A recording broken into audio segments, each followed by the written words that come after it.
fans de catch, c'est Jibo Wrestling et c'est un plaisir d'être aux commentaires aujourd'hui. Et on se retrouve pour la review du Raw du 29 juin 2020. Allez, c'est parti. Donc là, le show commence, commence très mal, car on a une bagarre entre Asuka, Sasha Banks et Bayley. Donc le présentateur Samoa Joe a beaucoup de mal à séparer les trois jeunes femmes. Et il faut que ce soit des officiels qui séparent les trois jeunes femmes. Et donc au final on a Samoa Joe qui nous accueille pour Monday Night Raw et qui s'excuse donc de ce début assez chaotique. Et donc ce dernier nous présente le challenger numéro 1 au titre de la WWE, Dolph Ziggler. Suite à cela, Dolph Ziggler présente le champion Drew McIntyre. Et on a donc Samoa Joe qui invite Dolph Ziggler à parler en premier. Et là, on a Dolph Ziggler qui tout simplement dit que Drew McIntyre est champion de la WWE grâce à lui. Mais il tient à préciser que ce dernier est prêt à tout pour conserver son titre de la WWE lors d'Extreme Rules. Mais Dolph Ziggler dit qu'il va faire ce qu'il sait faire le mieux, c'est de survivre. Donc il dit tout simplement qu'il a créé Drew McIntyre et à Extreme Rules, il va détruire ce dernier. Et donc on a Dolph Ziggler qui signe le contrat, Drew McIntyre le signe aussitôt et Drew McIntyre nous dit qu'il va être honnête, qu'il a certes été viré, mais ça lui a permis de devenir un homme nouveau et de devenir le champion de la WWE actuelle. Mais il précise aussi que il sait pourquoi Dolph Ziggler veut le titre de champion de la WWE. C'est tout simplement pour obtenir la lumière, c'est-à-dire d'être sous les feux du projecteur. Car il dit tout simplement que Dolph Ziggler se croit être au top, mais qu'au final il retombe très lourdement suite à ses désillusions. Donc il précise qu'à Extreme Rules, il va tout simplement démolir Dolph Ziggler. Mais on tient à préciser que Drew McIntyre fait une faveur à Dolph Ziggler car il autorise ce dernier à choisir la stipulation lors de leur match, lors d'Extreme Rules. Et on a donc Asuka qui commence à nous péter un bouillon, qui nous parle en japonais et qui signe aussitôt son contrat. Et on a Sasha Banks qui prend le micro, qui dit tout simplement « Je suis plus la même personne qu'avant, je suis the boss, je suis une leader. Et lors des Shumus, je battrai Asuka et je deviendrai Banks to Bert. Et avec ma copine Bayley, je dominerai la division féminine à la WWE. » Donc on a cette dernière qui signe aussi son contrat et on a Bayley qui prend le micro et qui dit que ça va être un show de l'horreur. Et juste après, on a Asuka qui tabasse Sasha Banks et Bayley. Et pendant ce temps, on a Drew McIntyre et Dolph Ziggler donc, qui regardent vite fait cette bagarre. Mais on a Dolph Ziggler qui tente un super kick sur Drew McIntyre. Mais ce dernier le bloque et tente un Claymore kick. Mais Dolph Ziggler parvient donc à prendre la fuite. Et on a cette image où on a les deux challengers, donc Sasha Banks et Dolph Ziggler en dehors du ring et les champions Drew McIntyre et Asuka qui brandissent leur ceinture en plein centre du ring. Et on nous annonce un peu plus tard dans la soirée que le main event de ce show sera un match mix où d'un côté on aura les champions et de l'autre côté les challengers. Donc on a d'un côté Drew McIntyre et Asuka contre Sasha Banks et Dolph Ziggler, bien sûr accompagné de Bayley. Donc là on passe au deuxième segment de la soirée où on a la tête le plus massif au monde, le Big Show qui lance un appel à la vipère Randy Orton. Il dit tout simplement que Randy Orton, t'es le Legend Killer, je suis une légende, viens m'affronter, viens me taper dessus. Mais on a Andrade, Angel Garza et Zelina Vega qui viennent interrompre le Big Show et qui viennent tout simplement se moquer du Big Show car on a Andrade ou Angel Garza qui dit toi Big Show une légende et on a donc le Big Show qui leur répond tu veux mon poing dans ta face pour en avoir la réponse. Mais on a aussitôt donc Zelina Vega qui commence à en avoir un peu ras-le-bol, qui dit tout simplement voilà tu manques de respect envers moi et envers mes compagnons, donc Angel Garza et Andrade. Donc elle va faire une faveur à Randy Orton. Donc elle va montrer au Big Show ce qui en coûte de lui manquer de respect. Et donc au final on a Andrade et Angel Garza qui font le coup des tenailles. Donc c'est-à-dire qu'ils vont se mettre chacun à un côté du ring pour tendre une embuscade au Big Show. Mais on a la musique du Nature Boy Ric Flair. Donc Ric Flair donc, qui dit tout simplement qu'il a beaucoup de respect envers Andrade et Zelina Vega, mais il n'y a qu'une seule personne qui peut régler le compte du Big Show, et cette personne n'est d'autre que le meilleur catcheur de tous les temps, Randy Orton. Et donc on a Ric Flair qui dit tout simplement que Orton viendra quand lui le décidera, et donc au final il tient à préciser que voilà, Big Show, son temps est terminé, que c'est un futur Hall of Famer, que c'est un vieil ami de Ric Flair, mais il lui lance un avertissement qui lui dit tout simplement voilà, si tu veux jouer avec Randy Orton, bah tu vas finir dans les mains du Legend Killer. En gros, qui lui dit tout simplement si tu veux jouer face à Randy Orton, tu vas te brouiller et Et donc Ric Flair laisse le Big Show aux soins de Zelina Vega, Andrade et d'Angel Garza. Et donc on a à ce moment donné où Angel Garza et Andrade qui veulent monter dans le ring pour attaquer le Big Show, et bah ces derniers sont accueillis par les Viking Raiders. Les Viking Raiders qui viennent taper Andrade et Angel Garza, ce qui amène à notre premier match de la soirée. Donc un premier match de la soirée, les Viking Raiders contre Andrade et Angel Garza.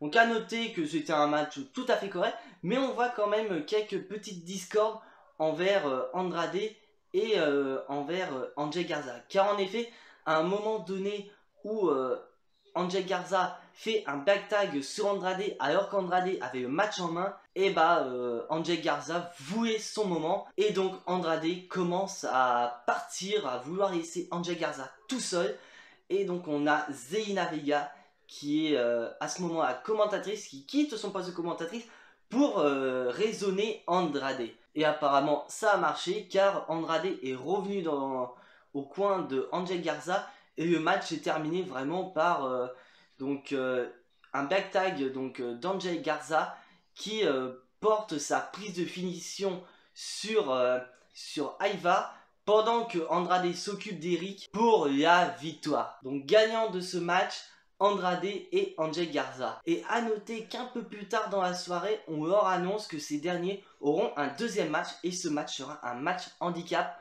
entre eux et le Big Show. Donc là on va passer au deuxième match de la soirée, et je vais aller très rapide dessus. Il s'agit du champion 24/7 Akira Tozawa qui défend son titre contre R-Truth. Donc à noter la fin de match parce que le match a été très rapide. R-Truth qui simule une blessure qui surprend Akira Tozawa pour le compte de 3. Donc vainqueur de ce match et nouveau champion 24/7 R-Truth. Et à noter la fin de match où l'un des ninjas d'Akira Tozawa tente un roll-up sur R-Truth, mais ce dernier se dégage au compte de 2. Et on voit R-Truth qui tout simplement se barre du Performance Center et essaie d'échapper au ninja. Donc moi personnellement j'en ai ras-le-bol de ce titre 24/7, car à la base ce titre 24/7 c'est on doit le défendre n'importe où. On sait que voilà, vu les circonstances actuelles, la WWE ne peut pas faire affronter R-Truth n'importe où. Mais ce qu'il pourrait faire, c'est faire affronter R-Truth aux quatre coins du Performance Center.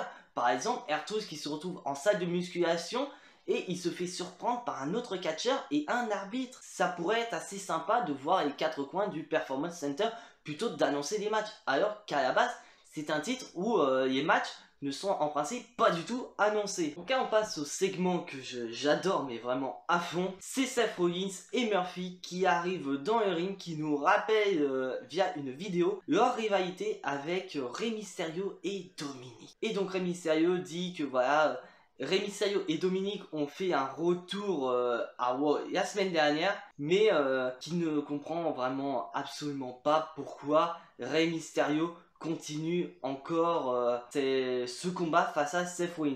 Il dit tout simplement que Rey Mysterio ne voit pas clairement donc du fait qui est baissé à un œil, et donc Seth Rollins demande le pardon de Rey Mysterio, mais pas le pardon pour ce qu'il a fait dans le passé, mais plutôt le pardon par rapport à ce que Rey Mysterio le pousse à faire dans le futur, car il tient à préciser que Rey Mysterio et lui-même sont liés par le destin. Et le destin est dit que Rollins est le Monday Night Messiah à Raw et que Rey Mysterio doit être sacrifié pour le futur de Monday Night Raw. Et donc au final, on a Rey Mysterio et Dominic qui sont sur l'écran géant. Et on a Rey Mysterio qui demande aussi le pardon, mais surtout le pardon pour ce qu'il va faire à Seth Rollins. Et donc au final, Rey Mysterio dit qu'il aime son fils, mais que son moment n'est pas venu. Car c'est à lui seul de s'occuper de Rollins et de se venger œil pour œil. Et donc au final, Dominic pardonne à Rey Mysterio et il lance un avertissement à Rollins en lui disant que ce dernier ne va jamais oublier ce que son père va lui faire. Et donc au final, on a Seth Rollins qui lui-même répond par un avertissement en disant ne dites pas ce que vous souhaitez parce que ça va arriver. Et donc il dit tout simplement que si ces derniers continuent à se mettre en travers pour ce qui est bon pour le futur de Monday Night Raw, et Rollins sera dans l'obligation de mettre un terme à leur carrière. Et là, on a la musique de Aleister Black accompagné d'Umberto Carrillo qui viennent pour défendre Rey Mysterio.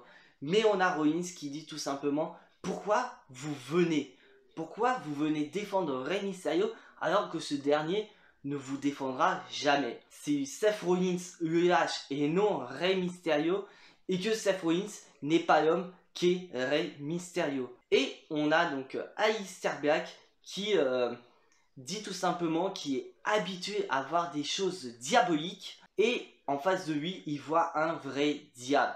Et donc au final cela a abouti à un combat. Donc là on passe au troisième match de la soirée improvisée. Aleister Black et Humberto Carrillo contre Seth Rollins et son disciple Murphy. Donc à noter que c'était un très bon match. Et durant le match on a Humberto Carrillo qui fait un 619 sur Murphy. Donc c'est vraiment une belle dédicace envers Rey Mysterio. Et il y a fin de match où on a Aleister Black qui comment on peut dire ça, défoncé à l'extérieur. Et on a donc Humberto Carrillo qui s'occupe de Murphy au niveau du coin de ring. Et on a un back tag avec Seth Rollins. Et on a Murphy qui porte Humberto Carrillo comme un powerbomb. Et on a un travail en équipe où Seth Rollins porte son coup de genou combiné au powerbomb de Murphy. Mais cela ne suffit pas pour gagner. Et le match va à pleine vitesse où on a Humberto Carrillo qui tente un roll-up. Mais Seth Rollins se dégage et enchaîne aussitôt par un stomp pour le compte de 3. Donc vainqueur de ce match, Seth Rollins et son disciple Murphy. Mais à noter qu'après, juste aussitôt, on a Aleister Black qui vient taper Seth Rollins et Murphy. Mais ce dernier est directement projeté par-dessus les barrières de sécurité. Donc au final, Humberto Carrillo est tout seul et il se fait lui-même accueillir par un coup d'escalier en acier de la part de Murphy. Et là, on voit Seth Rollins qui a une idée derrière la tête.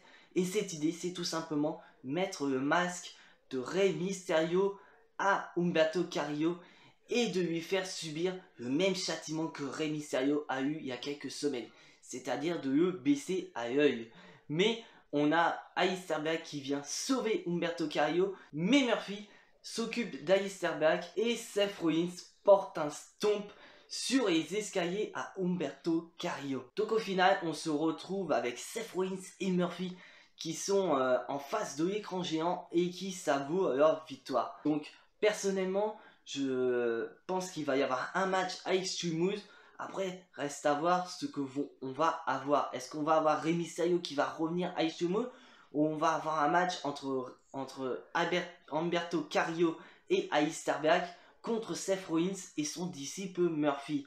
Donc dites-moi en commentaire ce que vous en pensez. Donc là on passe au quatrième match de la soirée. Ruby Riott contre Peyton Royce accompagné par Billie Kay. Donc franchement ce match n'a pas vraiment d'importance. A noter qu'avant dans les quiz on avait Ruby Riott qui se fait un peu chercher par Peyton Royce et Billie Kay en disant que cette dernière est toujours toute seule. Et donc Ruby Riott répond sur le fait que ces dernières ont eu une chance pour les titres par équipe de la WWE, mais qu'elles ont raté. Mais Iconics répondent que elles au moins, elles ont eu une opportunité pour un match de championnat. Et donc, Ruby Riott propose un match contre l'une des deux pour que l'autre puisse la porter sur les épaules une fois que cette dernière se fera massacrer par Ruby Riott. Et à noter que c'est complètement l'inverse qui s'est produit, car en effet, Ruby Riott se fait distraire par BK, ce qui est ce temps à BK de porter sa prise de finition pour le compte de 3. Donc gagnante de ce match, Peyton Royce. Donc là on passe au 5e match, donc match handicap opposant le Big Show contre l'équipe d'Andrade et d'Angel Garza. Donc à noter le début de match où aucun des deux ne veut commencer le match face au Big Show. Donc on a vraiment Angel Garza et Andrade qui tentent voilà, de pousser l'autre à rentrer dans le ring. Et on a Andrade qui fait le coup, oui on y va à 3 en même temps. Donc il fait le compte 1, 2, 3. Mais c'est Angel Garza qui y va tandis que Andrade reste à l'extérieur du ring. Et à noter que le match est totalement à l'avantage du Big Show. Mais il faut noter qu'à un moment donné, Angel Garza a la brillante idée d'attaquer le Big Show sur son point faible de toujours, ce sont ses jambes. Et à un moment où le Big Show commence à perdre, à être par terre, à être dominé par Angel Garza, on a Andrade qui fait le back tag. Et tout simplement, il dit, voilà, c'est mon moment, je dois gagner ce match. Et ce qui entraîne donc le départ d'Angel Garza, qui laisse plus ou moins Andrade en pâture au Big Show. Car pendant qu'Andrade et Angel Garza se disputent, le Big Show attend de se relever et porte un chokeslam à Andrade pour la victoire. Donc, gagnant de ce match, le Big Show. Et à noter que juste après, on a le Big Show qui relève Andrade et qui lui porte un KO Punch. Donc on peut dire que qu'Andrade a eu son moment. Il a été accueilli par un chokeslam et il a été mis KO par un KO Punch du Big Show. Donc là on peut dire vraiment que le Big Show en a vraiment marre. Il veut vraiment affronter Randy Orton et qui veut vraiment avoir affaire au Legend Killer lors d'Extreme Rules. Donc moi personnellement, on va avoir ce match. Reste à savoir si la WWE va officialiser ce match. Donc là on passe au prochain match de la soirée. MVP qui affronte le champion des États-Unis, Apollo Crews. Donc je tiens à préciser que ce match n'est pas pour le titre des États-Unis. Mais à noter que le match, on avait surtout peur que Bobby Lashley intervienne dans ce match ou vienne distraire Apollo Crews. Et c'est ce qui est arrivé. Car à un moment donné, Apollo Crews est sur la 3e corde et Bobby Lashley vient pour le distraire. Ce qui est ce temps à MVP de déstabiliser Apollo Crews et ce dernier porte un Fisherman Suplex pour la victoire. Donc gagnant de ce match, MVP. Donc ce dernier ayant battu le champion des États-Unis est en droit de demander un match de championnat contre ce dernier. Mais à noter qu'après le match, Apollo Crews n'est pas trop heureux de cette défaite et va attaquer MVP. Mais MVP est secouru par Bobby Lashley qui porte son Full Nelson sur Apollo Crews. Mais beaucoup d'officiels essaient de les séparer, mais Bobby Lashley n'y arrive absolument pas. Et il a fallu que ce soit Ricochet et Cedric Alexander qui viennent séparer Bobby Lashley de Apollo Crews. Ce qui emmène à un nouveau match juste après. Donc là, cette intervention mène à un nouveau combat. Donc on a Bobby Lashley accompagné de MVP contre Ricochet accompagné par Cedric Alexander. Donc à noter que durant le match, il y a eu des interventions de MVP contre Ricochet et bien sûr Cedric Alexander qui s'occupait de MVP. Et à noter vraiment que le match est vraiment dominé par Bobby Lashley, bien que Ricochet sur la fin de match a tenté de revenir. Il s'est vu contrer son coup de pied par un Spinebuster de Bobby Lashley que ce dernier a enchaîné par un Full Nelson pour la victoire. Donc vainqueur de ce match, Bobby Lashley par soumission. Et à noter juste après le match, on a donc Cedric Alexander qui vient s'occuper de Ricochet, mais Bobby Lashley n'en voit pas de cette vision et vient attaquer Cedric Alexander en lui portant lui-même son Full Nelson. Donc au final, on a Bobby Lashley et MVP qui remontent à rampe en tant que vainqueur. Car on passe au main event de la soirée, les champions Drew McIntyre et Asuka qui affrontent leur challenger Dolph Ziggler et Sasha Banks dans un match mixte. Donc à noter que on a Bayley au commentateur et Bayley donc parvient à distraire temporairement Asuka, ce qui permet à Sasha Banks de revenir dans le match. Mais à noter que voilà, majoritairement quand c'est Dolph Ziggler qui rentrait dans le ring, il se faisait dominer par Drew McIntyre. Et à un moment donné dans le match, on a Drew McIntyre qui envoie Dolph Ziggler dans le coin de Sasha Banks et de Dolph Ziggler.